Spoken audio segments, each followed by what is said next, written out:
We would be honored if you would join us. All right, everyone, welcome to another episode of Dungeon Crawlers, where we have decided to go to the unknown, a place that might be dark, icky, and sticky. You might be on the surface, you might be in the Underdark. But either way, we're probably going to talk about some stuff that you may know, you may not know, and you may not like us talking about it. But that's okay, because we're going to poke the bear. I think that's the best way to say it. We're going to poke the bear. We may, last episode, we talked about unpopular nerd opinions. Now we're going to talk about a subject that you may like or may think, wow, these guys are just off their rockers. Why would they say something like this? But the truth is, we can't always like everything. We can't always be yes men. And sometimes when talking about something that we love, you got to point out the nasty, horrible things. It's like going to the movie theater back when you were a kid and you loved the movie, but then you went to lift your feet, and because of every other person that left every nasty soda or whatever, your feet stick to the floor because sometimes you have to deal with the garbage.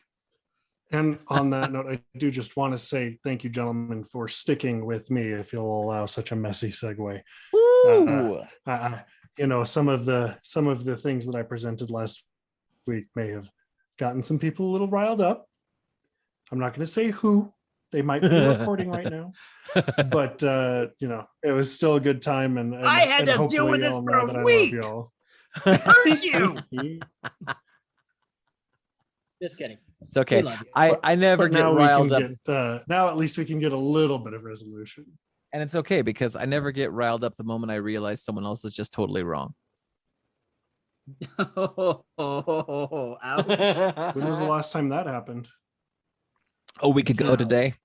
All right, so the kid gloves have been taken off. Look at that. All time for big boy gloves now. All right, so I loved last week's episode. I had so much fun with it. Alton, I loved your perspective because it allowed me to I always like hearing contrary perspectives because it gives me a moment to understand something from a different point of view, and it challenges me to understand what it is that I believe or why I like something or why I don't like something. So in all seriousness, Alton, you are awesome, and I really loved our episode last week. Much appreciated, Krebs. But yeah, folks, if you're hearing our voices now and you didn't listen to last week's episode or the week before when we were talking with Tracy Hickman, make sure to go check them out. Even so far, we've been seeing that a lot of positive response from the community, which means that if you haven't heard it, this is your opportunity. And the other important piece with that is that one of the outcomes of last week was a very vigorous, resounding response from Dan towards a particular quick thrown opinion right at the tail end of the episode that is the whole premise for this week. Yes. And yeah. And it's beautiful. It's awesome. Okay, so if it's not obvious by now, I mean, we've talked for the last few years now about our various experiences with tabletop RPGs of different titles, but of course, the seminal IP in all of RPGdom is Dungeons and Dragons, and its various forms that it has taken. And the truth is, even though I learned a lot about tabletop RPGs through Dungeons and Dragons over the last 3 decades, I haven't really experienced much of it. I haven't played any campaigns of any meaningful value. I've talked to people who play, but I myself have not experienced the world as it has changed over time.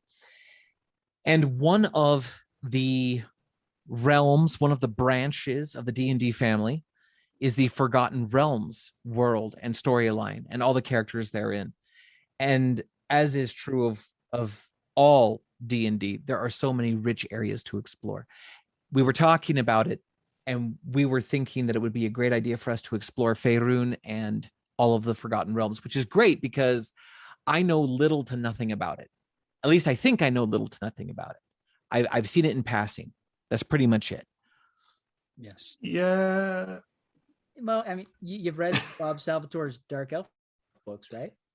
I have, gotten through the very first Drizzt novel because I would never knew about them until I was an adult, and I've only gone through one book so far. Well, there you go. You know a little bit about Faerun because that's set in Faerun. That is true. And we'll make sure to let personal friend of the show, Bob Salvatore, know that you hate his work. Oh no, we won't. No, this is not another inflammatory episode. I'm sorry, I can't do that. We'll just wait till Bob's on the episode. I don't hate Bob's work. Read any of your books except for that one. No, but here's the thing: is even though a lot of people have come to know Faerun through Bob Salvatore and Drizzt, and even a lot of the computer games that were present through the 2000s, Baldur's Gate and Neverwinter Nights and things like that. Let's go to early 90s when Menzo Berenzon was out there on the computer, and you had to you got so far, then you'd have to eject the disc and load another disc on just to play the next section of the game. Oh man, you have to use your hands. That's like a baby's toy. I know exactly. But there's the thing though, right? Is like Forgotten Realms goes even way before that. Yeah. Even if we're just considering the official intellectual property timeline, but one of the reasons, and we'll talk a little bit more about this later, that it has had such lasting power is because it has done an excellent job of simultaneously codifying the things that you would expect to see in a fantasy world, while presenting new ideas and new opportunities and huge depth of lore and content and world building in what feels natural and consumable and understandable and logical, even though it still holds a deep enchantment to it. Indulge me for a minute. I'll do the 5-minute condensed history of the Forgotten Realms. So the Forgotten Realms is fundamentally the brainchild of Ed Greenwood. Ed Greenwood. Sorry, my brain was fritzing because I'm moving on to the next sentences already in my head. Sorry. Forgotten Realms is fundamentally the brainchild of Ed Greenwood, who from the time that he was a child was already telling stories and exploring his imagination within this realm, this world, right? And ultimately, as Dungeons and Dragons started to become a thing, fortunately, he was adjacent to some people who were playing, who got him into it. And so he started to build a lot of his own campaigns and his own materials there. And it allowed it to breathe a lot of life and bring it into the public perception. It ultimately was noticed by TSR, where he was invited out to come pitch it and see if it was something that he'd be interested in. Somewhere around that time, he was asked a question about, is this something that you're just like making up as you go, or do you just have this huge background lore and knowledge tucked away somewhere? To which his answer was the perfect inclusive or yes. Right. When someone asks if you're a god, you say yes. Exactly. You say yes. Yeah, which he really is, the god of that world. He's the one that created it. Absolutely. And the thing was that he was honestly, from everything that I've heard and read, and I've talked to people who were adjacent at the time, he just seemed to be so chuffed about the idea of it becoming this official thing that, he worked out a deal with TSR that was definitely in TSR's favor, because he just wanted to see it in the real world. And he knew that creation coming to life in other ways, and maybe even unimaginable ways, was going to be able to do some beautiful things for him as a creative. Even beyond that, though, obviously it's ballooned into this huge intellectual property, but in the early days at TSR, they had multiple different settings going on, and they were trying, as they were moving into AD&D and getting ready for second edition, to try to get everything onto the same page. And as part of that process, a number of different intellectual properties, including Dragonlance and others, were considered, and they opted to kick off Forgotten Realms as one of the primary settings. And a lot of the other huge creators in the early days at TSR ported modules that they had brought into the Forgotten Realms lore. to be able to make it more compatible and more accessible to people. A lot of the fundamental, role-playing aesthetics of Dungeons and Dragons, including character alignment and deities and things like that, a lot of that comes from the Forgotten Realms lore that already existed. But they also brought an up-and-coming author by the name of Robert Salvatore in to come and help flesh out the universe with all of these other creatives that were going on. And this really brought it in the late 80s into the public eye through the adventures of Drizzt Do'Urden. And it created a lot of opportunity for people to be able to connect with it, even if they weren't actively playing Dungeons and Dragons. It was a rich, deep fantasy world where a lot of things made sense, and it just seems to stick. Fast forward, right? Wizards of the Coast purchases TSR. Second edition comes out, and Wizards makes this huge push to say, this is our primary setting.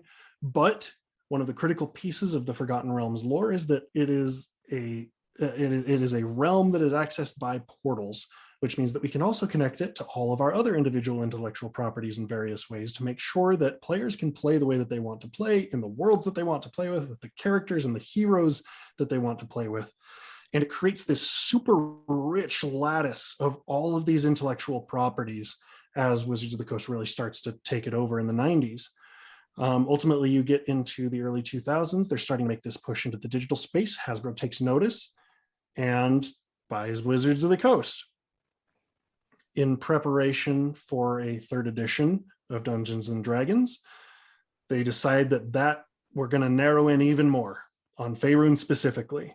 We still do see a lot of other adjacent planes in the Forgotten Realms, like Dark Sun, but through the 2000s in particular, you're seeing a huge focus on Neverwinter and Baldur's Gate and all of the major locales that people know.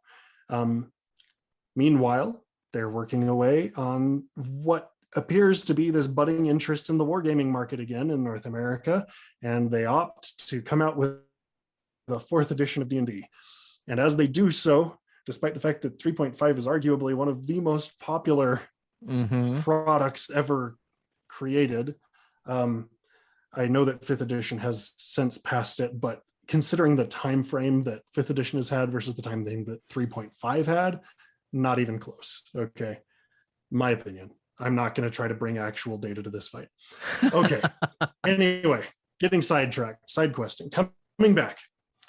They prepare this event called the Sundering. Yep.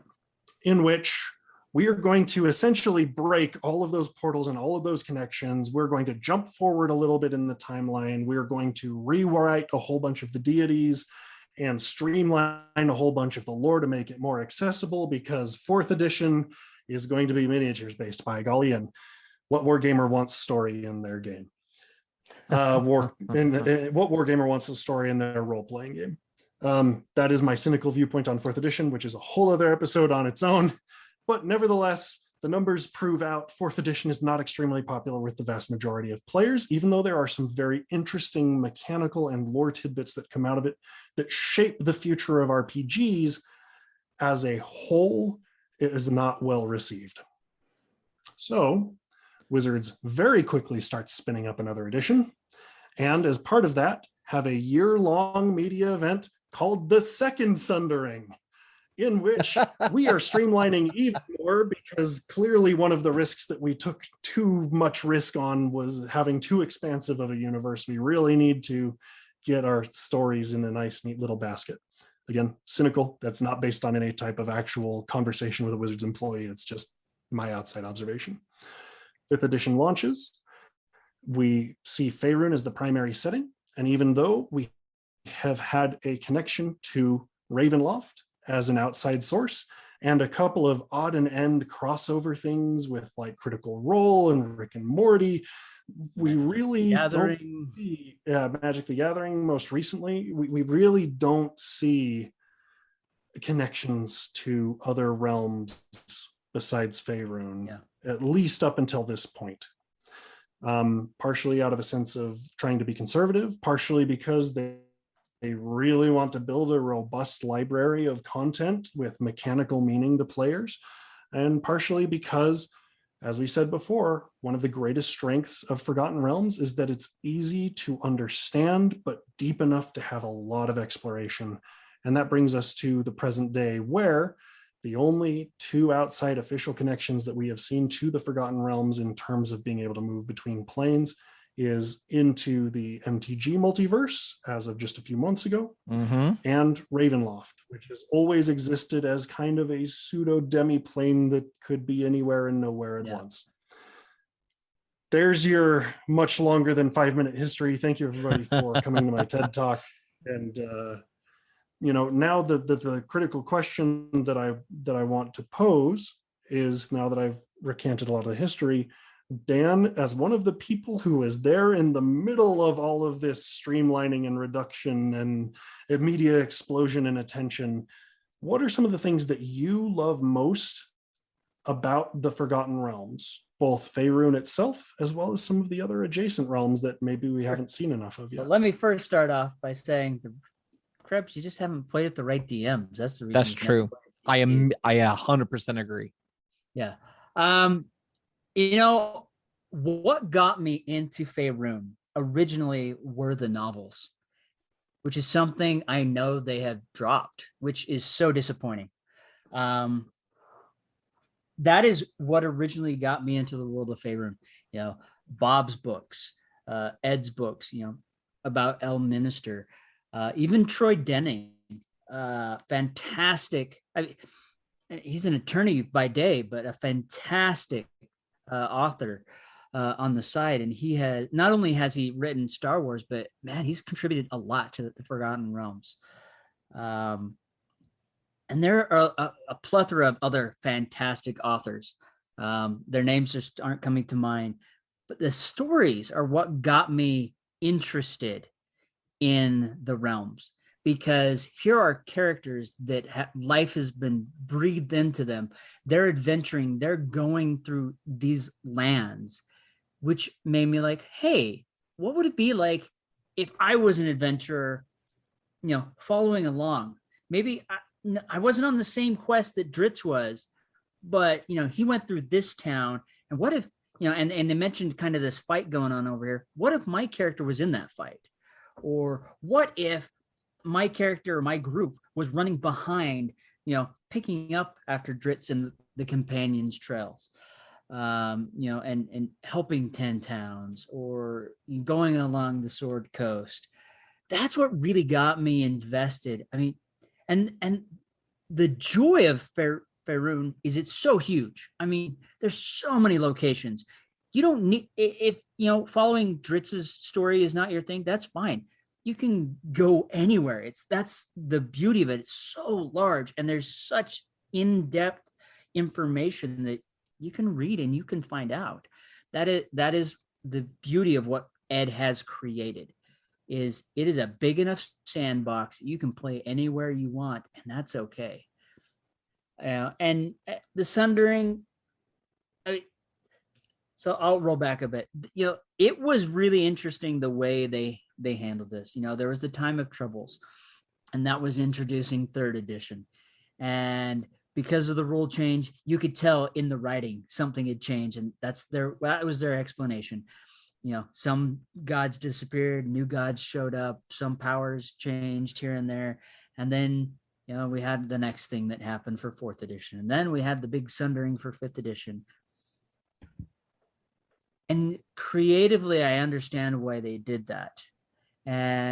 But there were many things that were lost too, like the fact you couldn't go to, Krynn. You couldn't go to Eberron. You couldn't go to Ravenloft. But now you can, maybe. I don't know. The lore is still out on that one. Yeah. It's its own episode. Interesting. Well. That is. But what is frustrating to me more than anything is, so they sundered it. They took it away. They put it in its own little bubble. And they kind of did that in the writing, with Krynn too. Kryn was stolen away by Takesis and taken somewhere else secretly and blah, blah, blah. I get at one point, it's like, okay, there's all these, revenue streams or that's not what I'm thinking. Not revenue streams, products or whatever, product lines. Let's condense it down to one.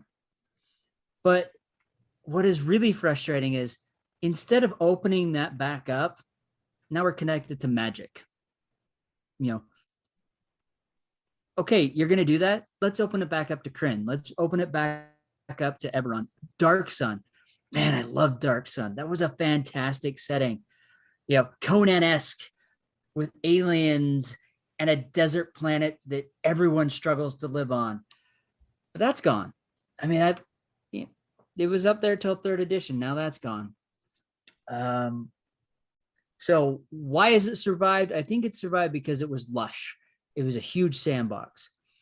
Kryn is fantastic, has deep lore, but there are 2 continents on that planet that no one knows about. Everyone knows about Ansalon. No one knows about Taladis, and I can't even remember the 3rd continent's name. And as rich as Dragonlance was, it really is kind of a bookended plane. Yeah, it's definitely niche. It's a niche market for that, and it thrives still, but a lot of that world survived in the novels, which again got yanked off the shelf. They're starting to come back, but you can't go out there and get this plethora of knowledge from these books like you could. I mean, even Forgotten Realms has disappeared. But you mean the realm has game-wise been forgotten? Yeah. Oh my gosh. But it didn't have Kryn couldn't survive because it didn't have the same attention. I think Dark Sun, the same thing. They'd only put out 1 book about it. You didn't have multiple books like we have with Forgotten Realms. So I think they've really done a disservice. It would be awesome if there was a team totally devoted to Dark Sun and they put out constant material like we're getting. We have one team with Forgotten Realms that's putting out material like we're getting. We have one for Dragonlance.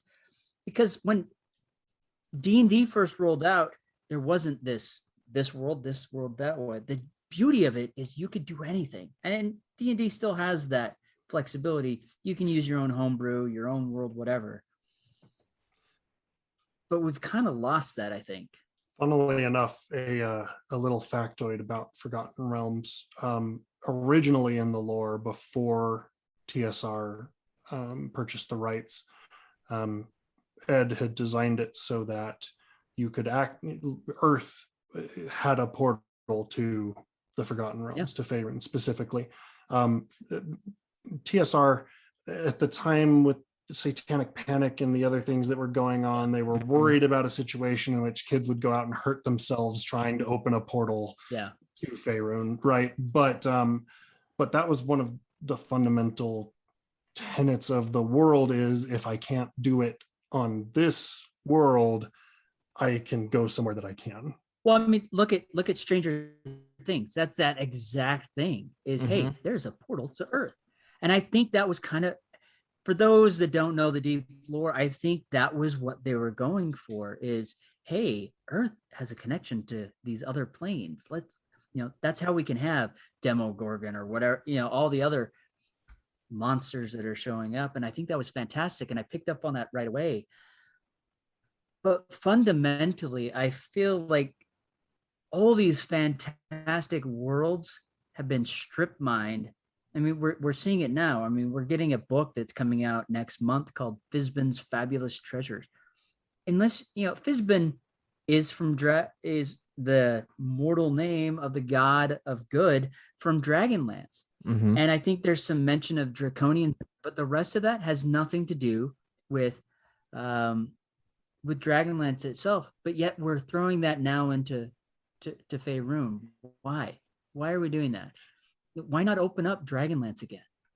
And again, it's like, we're just missing stuff. I think the game, they're missing the point in the game because it comes down to the dollar. Yeah. I mean, for Dragonlance specifically, 2 weeks ago, Tracy did let us know that there's some news on the Dragonlance front in terms of new novels being published from him and Margaret. Who knows what the gods at Hasbro, the analysts on high, have deemed appropriate for their favorite neglected property. Well, I mean, sorry, that was a deep opinion, but no, that is. But I mean, look at the Dritz novels. They killed all of their book line, and so Bob is writing through another press. There was a deal struck, very similar to what you're talking about with Tracy and Margaret. A deal was struck so those books can still come out because people want them. Yeah. There's a clamoring for those. I mean, when we talked with Tracy, I mean, I can't pronounce Joe's last name. Joe Mignola. There it is. He is a diehard Dragonlance fan. He is a fantastic actor, and this is someone that is trying to keep Dragonlance alive so much that he's printing shirts and stuff like that. I'm sure he's been given permission to he purchased the rights for merchandising and a few other things a couple of years ago. And that's fantastic. Here, that's proof that they're doing well, from what I understand. That's proof that this IP has people want it, they desire it, they crave it. Why don't we give that to them? Why do we have to close end this where it's like, we're just doing Faerun? Do you want the thoughts and the critical analysis on that? What? Wow. Alton has thoughts and critical analysis? Why? Yes. No. I know. Now I have to answer that with a question. Is this the 5-minute version, which is going to take us 15 minutes? Or is this the 15-minute version that's going to take the rest of the episode? No. This is the 30-second version that takes as long as it takes. Okay. No. So for those of you who don't know or haven't heard it by the way that I speak, right? Like my day job is as a director of strategy. So that's where my brain goes, is like, okay, if I was managing this type of property, what would I do? And with publicly available knowledge, right, what does that possibly suggest, as well as history of the past? Because Wizards of the Coast is an older company and it's backed by one of the largest corporations on the planet, right? So there's going to be a degree of in play that, inbounds that we can consider in play. We know that there were things that were a little bit ambitious on the tail end of 3.5 in terms of content that many of the analysts felt pushed D&D too far and made it less consumable, less appealing. They did see a dip. Similarly, in 4th edition, some of the choices that they made in trying to expand lore and content also caused them some heartburn. What my gut says is that they are exploring Faerun as deep as they can. As long as books continue to sell and people are generally happy with what's going on, they're going to keep doing it. Yeah. But knowing that Bob Salvatore is publishing his own books, Tracy and Margaret are publishing their own books, there's lots of rumor mill that says that other artists and creators that have historically held intellectual property within Hasbro are pursuing their own deals, and in some cases their own lawsuits, similar to those that we have seen from Tracy and Bob. What that leads me to believe is that Wizards will likely try to take advantage of stuff that they don't have to pay for. And we may see some amount of supplementary material that comes out. If it does well, then they'll do more. And if it doesn't do well, we will see 6th edition come early. It's been almost a decade. Well, I mean, this is the thing. If you don't want to print it, that's fine. If they don't want to and they want to subsidize it, then let's do that. That way the content comes out. That's kind of what we're seeing with Bob doing his stories elsewhere and Tracy and Margaret doing their stuff elsewhere. I'm totally okay with that. We see that in business all the time where it's like, hey, we don't have the bandwidth for this. There's a demand. Let's subsidize this out and get it out there. And, we'll take our cut. I'm totally okay with that. What I'm not okay with is the fact that they just wiped the board and said, no, we're not going to do this anymore. Who cares about the consumer? Basically us. And this is what we believe you want and know you want. When reality is like, okay, this is cool, but the whole point of this game, any role-playing game, is to play in the sandboxes we want to play. If we want to play in Firefly, we're going to go get the Firefly game. If we want, let's look at Palladium, for crying out loud. Palladium, it's been on my mind. Anything. I know, and that's Josh's sandbox, and that has the flexibility and openness. You can do anything. I mean, Savage Worlds, same thing. If you want to play, and you're after mythical artifacts of religious or satanic origins, you can do that. D&D doesn't have that flexibility anymore. I think they've kind of pigeonholed it. We used to have D&D Modern.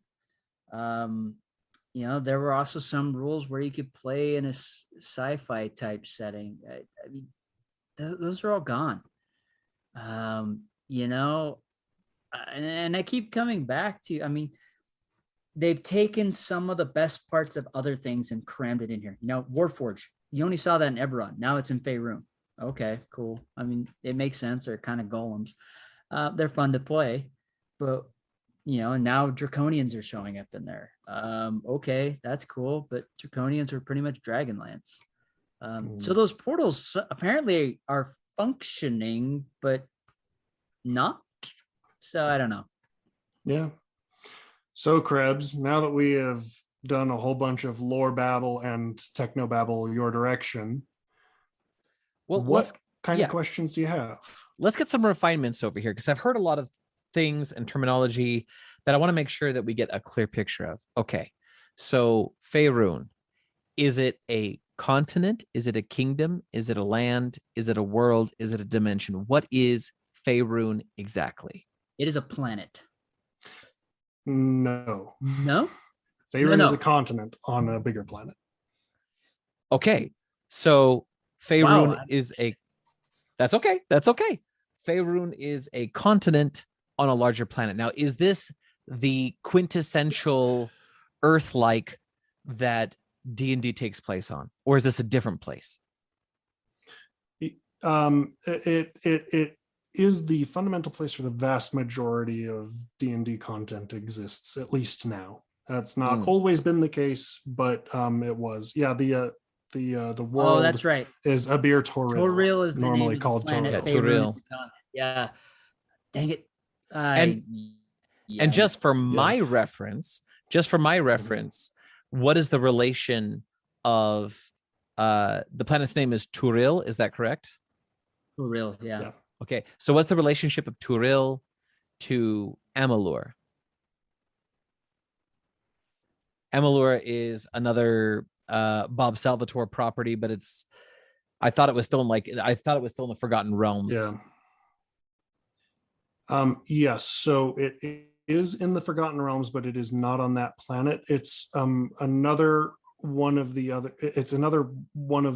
realms on what's called the Great Wheel. Okay. Which, oh man, okay, that's a whole other thing. So now we're like using the Rainbow Bridge to get from Asgard to Midgard to Jotunheim to Amalur to. Okay, cool. All right. This helps me understand. Another place that you very likely have heard of is the Underdark. The Underdark, yeah, which exists on the same planet and is literally under Faerun. Awesome. Okay, that definitely. So okay. I've just been looking this up. There are 7 different continents on that planet. 7? What planet possibly has 7 continents? Preposterous. Preposterous. So, but again, they only focus on the one, which is Faerun. Okay. Well, at least since 3.5. Yes. Yeah. That was the critical content that they say broke the camel's back on 3.5, was that they started to explore some of the other continents, and apparently that was too much for their audience. I don't know that I agree. I don't agree with that at all. Yeah, it's almost like a rule system is not bound by how much land you cover. Yeah. I mean, yes, and I get that Faerun is the largest of those, but I mean, I'm just looking over these. Zakhara is a mostly hot, arid realm dominated by elemental forces and a philosophy of fate and honor. It would have been really easy to say, okay, that's now Dark Sun. You know, there's let's see, Maztica, yeah, which is a primitive culture bound by duty to their gods and gave blood sacrifice. I mean, that would totally be like an Aztec setting. I mean, this would have opened up a lot of really fun, cool stuff. You know, Ankarome, hardly explored, seemingly populated with violent elves and more of humans found in Maztica. I mean, there's just we've seen Drow, and Drow are kind of nasty, but are these elves even worse than Drow? That would have been something cool to explore.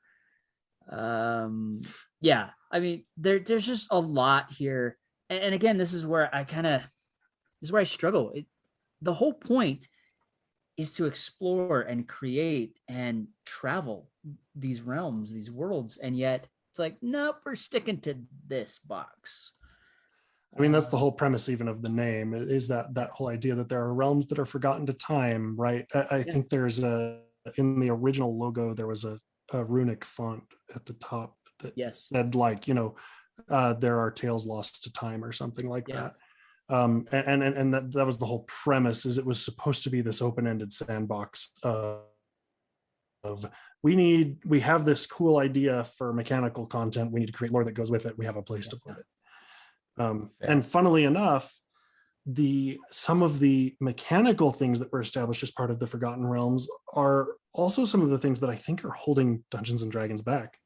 Most notably, one of the critical pieces for Forgotten Realms is that deities are everywhere, right? And they are bound by alignments, and that is one of the fundamental forces of magic. It's one of the fundamental forces of society, right? But because of that, it puts it into direct conflict with things like Kryn, who, while they've tried to do crossover compatibility and the traditional alignment of the original premises for Dragonlance was an alternate alignment system. And the farther that we create mechanical content that's dependent upon things like that, that's dependent upon the way that magic manifests, the harder it will be to unmire ourselves into other realms and other mechanics. Well, I mean, not only that, I think alignment is just a sticky situation. I mean, let's just take an average person. There are going to be moments when that person may be chaotic evil, you know, if pushed hard enough. There be maybe moments where someone is lawful good, but honestly, we're not pigeonholed into this is how we are. You know, I am lawful good and I will always do blah, blah, blah. We bend, we weave. I really hate alignment. It's something I really just, you know, yes, I make someone pick it, but I really don't enforce that. You know, it's just because it's an impossible goal to always achieve. I mean, that's something that I really liked about the Dragonlance setting. It wasn't this, hey, you have to have an alignment. And, you know, look at even the characters. They're all over the place. You know, Raceland was an evil wizard, but even through the storyline, there are moments of compassion, of pity. I mean, so many different things, but he's evil. We have to hate him. No, I mean, that was so beautifully written in that character is, okay, he's doing something that he believes in, but the only way to do that is apparently follow this dark god. And so he had to wear these certain color robes. But there's these other group of people that everyone thinks are worthless. And yet he has so much compassion for them, and he pities them, and he takes care of them and protects them. Just fantastic. Now I want to steer the first of all, you're absolutely right. Like the Raceling character is awesome, but that's more Dragonlance. That's more novel. Let's kind of like guide the conversation back to this for a second, because I have more questions. I have like tons of questions. So you were talking about Okay, how like back to Forgotten Realm. yeah, you were telling me about how like Faerun has like gates that that allow us to like travel to different places or allow people to like enter the kingdom. And immediately my mind goes to, you're like, oh, they can travel using portals. I'm like, oh, portals? You mean like tears in the space time? You mean like, I don't know, like rifts or something? Yeah. But but Yeah. So is that how it works in this game, that you have like these portals? Are they always open? Do they require like a magic invocation? Is it like a solstice thing? How do the portals work, and where do they go?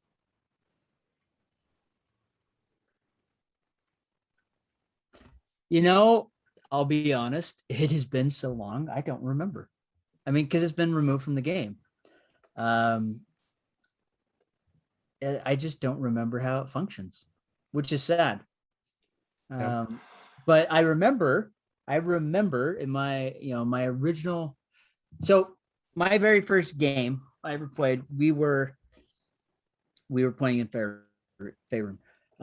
And my DM was running things, and I decided I'm just done with this. I didn't like how he was running it. And so I used those portals. I mean, it was back in second edition. And I used that portal to transport all my players to my new world. It wasn't an actual like built structure. It was just some fluke. A portal opens up beneath them. They're transported to my world.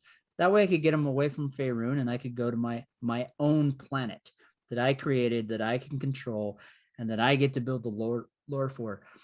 And that was built into the rules. You could do that. And I think that was a fantastic way to get out of that world, and I wasn't pigeonholed in there. There was a whole campaign setting called Planescape. Oh yeah, I forgot about Planescape. Whose whole premise was being able to travel between all of the various planes and the worlds contained within them. And that's where a lot of the heaviest lore exists around how all of that works. But, basically there are like, I think it's 3 main ways that it's going to happen. You've got, and they're very similar, but you've got portals, conduits, and gates, right? Portals are kind of pre-existing openings. They require some type of a key to open them, right? Sometimes naturally occurring portals will appear. That's one of the premises of Planescape, is the city of Sigil happens to be very well connected to the rest of the wheel. But really a more naturally occurring one is going to be something like conduits.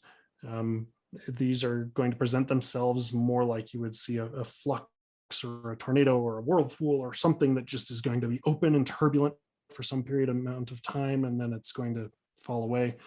And then the most rare are gates, which are constructed, magically opened, high level magic, to be able to keep open for extended periods of time. But that's where things like Dimension Door comes from, is that is a low level gate that's typically not going to take you between vast distances or huge gaps in planes of existence, but it's going to get you part way there at lower levels, and at higher levels you start to so I just kind of looked this up, and someone posted a question. Has anyone compiled a list of known portals from Faerun to other planes? And this is the exact response: too many to count.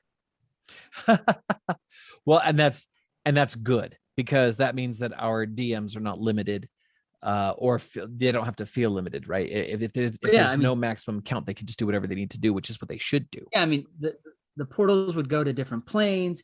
There are portals that took you to different places on the continent or different realms.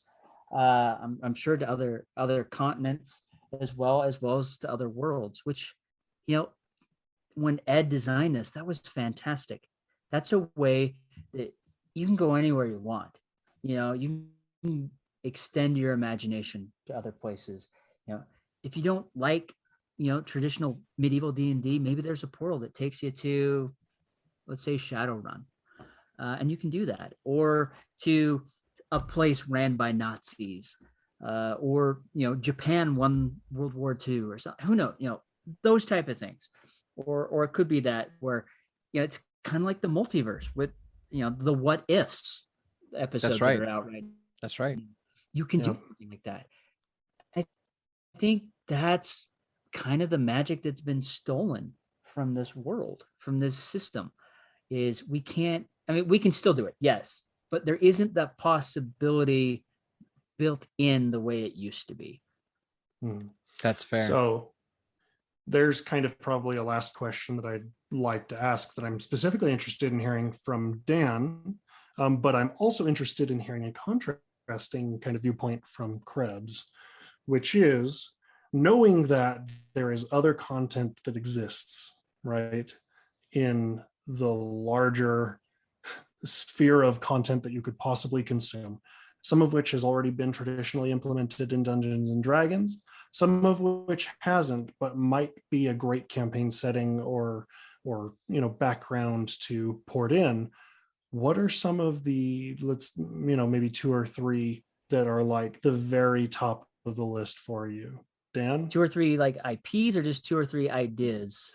Either. If it could be an already established IP, or it could be an aesthetic of a plane or some type of technological or magical situation that you'd love to see implemented in 5th edition. Okay. I mean, we've sort of seen it.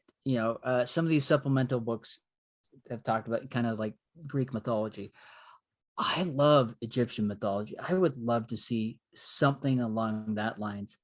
A world that is where Egypt never died.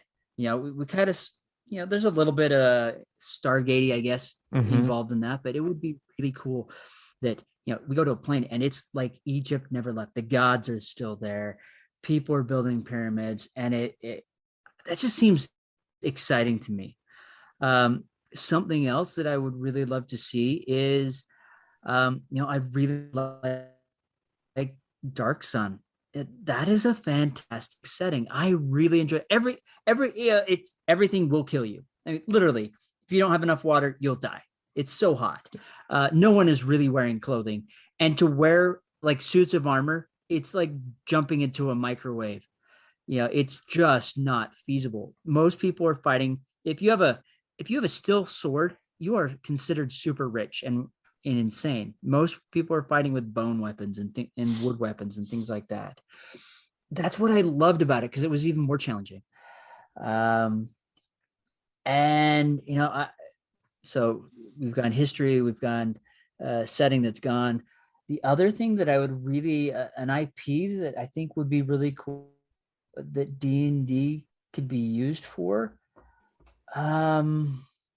Man, it's kind of hard to pinpoint to that, because a lot of these IPs have started up their own gaming role-playing system.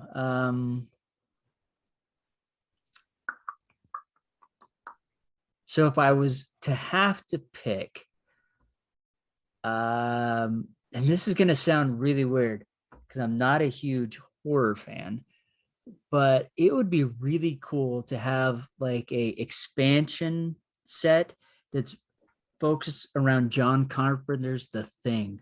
Ooh, that would be so fun to go on an adventure into the Arctic and have crazy stuff going on. Man, that would be awesome. Yeah. So funnily enough, excuse me, I got a bloody nose. Oof. Okay, that's not funny at all, Elton. What the heck? That's sorry. So funnily enough, all 3 of your suggestions, first off, I do agree with, but for 2 of them, I may have some good news for you. First, as far as an Egyptian setting goes, look to the Pathfinder adventure settings. Mm-hmm. Golarion is the primary world there, and it is conceptually based upon the Forgotten Realms, but expands a lot out into a lot of the other continents and cultures that we didn't really explore within D&D. Yeah. Some of my 2 favorite campaign settings so far from Pathfinder, coincidentally, are actually Egyptian and ice themed. there's a whole campaign setting that revolves around Baba Yaga that is fantastic. It's one of my favorite things to run. But they also do take in some of the body horror funness that's there. Nice. The second thing on that particular note is that the next Magic the Gathering set that's coming out is Innistrad, which has been a traditional horror plane, and I'm hoping that they're going to release some D&D content from Innistrad, including one of their penultimate horror creatures that was a huge feature the last time we visited, which was Thing in the Ice. Yeah. So if I can find some content for you, official content there, I'll definitely share it your way. That's awesome. And I hate to say this, but I'm frustrated with the fact that instead of bringing back one of these classic world systems, they're leaning into Magic. I wish that would have stayed separate. I'm really not a big fan of the intermingling. We got a rule book in for the 5th edition for Magic, and then we have this weird Magic the Gathering D&D version. I wish they would have kept those two separate, those IPs separate and clean. It's here. We have to deal with it, but there's so many other better choices that we could have gone with than going to Ravnica. I guess that's the name of it. You hurt me. Ravnica is one of my all-time favorite planes. And I've long before there was campaign setting there, I was building content around and it. I get that, but they own the IP. It's an option from a business standpoint. I get why they do it. Yeah. But there's so many better choices we could have gone to first. I could definitely agree with you there. Now, I also want to make sure to turn the question over to Krebs, Yes. One-time Palladium player, alternate rules master, bucking the norm, rebellious teenager that he is when it comes to role-playing systems. Krebs, what could be 3 settings that would entice you to join a 5th edition campaign?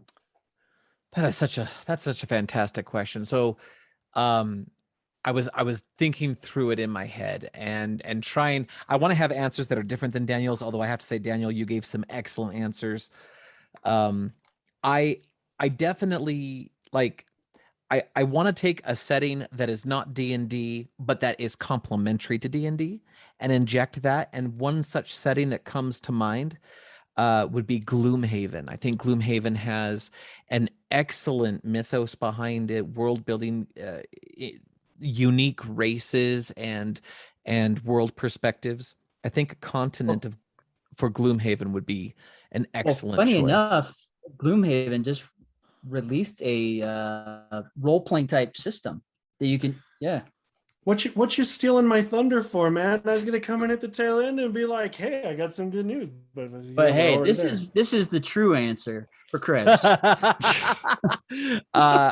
People at home cannot see that, but You I flatter me, agree. sir. I do agree. The answer that he I put my whiteboard up and it says any world setting ran by Alton. That's all. That's absolutely true. That's absolutely true. I also, as a horror fan, I am the horror fan in the group, and ideas like the Upside Down from Stranger Things, as was mentioned earlier, I thought would be a really cool place. When it comes to like horror settings, my thought is banishment. Where could we banish a character to that would be an utter nightmare, but they could eventually fight their way back out? And I think the Upside Down is a wonderful setting for that. But I also would accept any world that was similar in concept to the asymmetric video game Dead by Daylight, where you have iconic monster characters, iconic killers that are chasing an otherwise, nearly helpless group of people through an area, and they have to find the way out to safety. They find the exit to safety, right? So I think mechanics like that would be really exciting, especially around this time of year. And then third, and I was really kind of wrestling with this one, but I wanted to find a way to bring Palladium into D&D. And the one thing I want to stay away from, though, is the high technology. I do not want high technology injected in such a way that it ruins the mysticism. I understand the whole concept of like any sufficiently advanced technology appears as magic to the uneducated or whatever, right? but I want to avoid that. But in Rifts, there are psychics, people with psionic abilities, including things like mind melters and bursters, and you have elemental wizards. There's a whole genre. There's a whole like giant breadth of a pantheon of magic users in Rifts. It would be really cool to take people from that setting, pull them into something like Faerun, where that version of magic or that flavor of magic is alien to the members of the Palladium family, as it were. So there's lots of cool potential there. Those are the things that come to mind. I am so shocked. I'm so shocked that the one answer I thought that you would say did not come up. What answer did you think I would say? Kroll. The balls. I missed an opportunity. You're not wrong. I should have said Kroll. Man, is Krebs even a real fan? I totally thought that was going to be one of those three, and it didn't come out. What the heck? What can I say? I didn't want the world of Kroll ruined by your game. But anyway. oh man. A glaive through my heart. Excellent reference. That being said, I do have some good news for you on your other settings. So some good news for you on your other settings. First off, if you do want specifically Stranger Things, there was a limited run Stranger Things D&D set that came out. Yes, there was a lot of fun. And there's been a whole bunch of supplementary digital material that's out there. So that's really, really cool. But adjacent to it, the other two that I would recommend for adjacent worlds and adjacent systems are Vampire the Masquerade, yes, which is fantastic. It's a D10 system, very popular, gaining a lot of ground as well.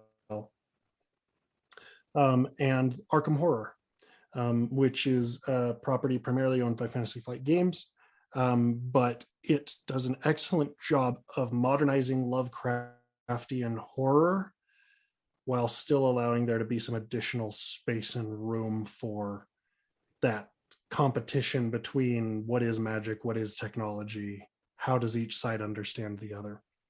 So some areas to look at there. And beyond that, there's always homebrew. Yeah, and there's always homebrew.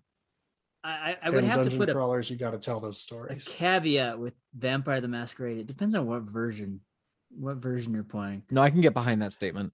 This is true. Yeah, but the overarching story and ethos and mythos is really the critical piece there for me from a flavor perspective. Of if I was going to port something into 5th edition, I feel like that's a really solid foundational starting point. Yeah. Well, we are at the end of our quest through the realms of the multiverse of gaming. I guess that's what we're going to call this. Through the realms of the multiverse gaming, because that's truly what we've done. Clearly we're passionate about this. We love gaming, whether you're in Palladium, whether you're in D&D, whether you're in Pathfinder or various other systems. We love the concept of telling story, becoming a character running through that story and adding to that story, I think is the whole point of it. And we love doing that. And it's a way for us to participate in the story. And, when we're reading, we don't have a lot of participation. We can't affect the outcome. It's kind of like we're a passenger in the back seat and we're just along for the ride. But when we're playing role-playing games, we are in effect the driver. And it's so much more fun when we're driving that car. So whether you love D&D or you hate it, whether you love Palladium or hate it, whether you love Pathfinder or hate it, whatever is your cup of tea when it comes to role-playing games, enjoy that. We're definitely not bashing Faerun in any way. It's a great system, but there are some problems. And we could say that about any game system out there. We can say that about any world. There are issues and everything, because let's face it, nothing is perfect. But whatever your cup of tea is, whatever your game system is, love it, enjoy it, share it. And with that said, we'll catch you next time. Yeah, and dungeon crawlers, whether it's set in a familiar realm or one long forgotten, tell your story, whatever may come. And whether your portals are on Rift's Earth or if they're in Faerun, always remember to be epic and don't suck. Remember, the Force will be with you, always.